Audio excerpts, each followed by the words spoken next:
Salutare, dragi prieteni, dragi români. Fac video ăsta pentru pădurile noastre, frate, pentru pădurile noastre, pădurile românești. Voi ați văzut cum se cară lemnul de la noi din țară? Voi ați observat cum se cară pădurile tăiate de la noi din țară? Bă, nu le e rușine deloc. Deci nu le e rușine deloc. E strigător la cer. Toată lumea strigă pe internet, strigă pe Facebook, strigă pe YouTube să nu se mai taie, să nu se mai care lemnul românesc în alte țări. Să nu mai taie, nu că să nu mai care, să nu mai taie. Bă, Iohannis, bă, chiar nu ți-e rușine, mă, ne-ai închis în case să ne cari pădurile, să ne tai pădurile, mă?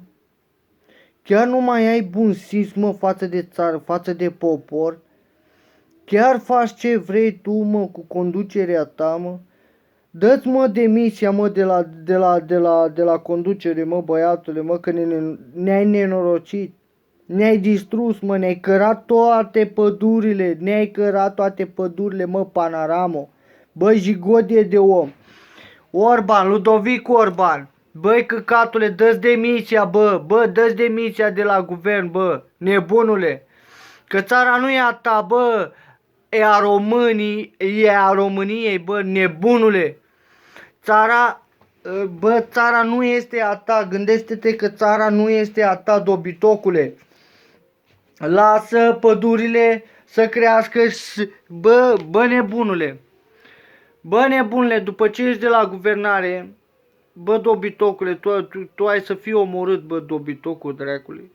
Termin-o, bă, cu tăierile pădurilor, bă. Terminați-o, bă, lăsați oamenii ăia în pace, bă. Oamenii ăia de pe stradă, văd o grămadă de videouri, bă, sunteți nebuni la cap. Bateți oamenii pe stradă.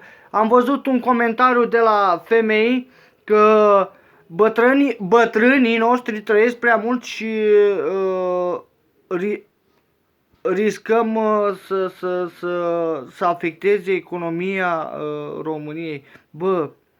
Bă, dați-vă demisia, bă, dobitocilor, bă. Dați-vă demisia. Cine v-a pus, mă, la guvern? Cine v-a pus, mă, la conducere? Nu înțeleg cine v-a pus pe voi la conducere. Dați-vă demisia, nebunilor. Ați nenorocit țara aia, ați distrus-o, ați vândut țara, bă. Ați vândut țara. Cât mai vindeți din ea? Cât?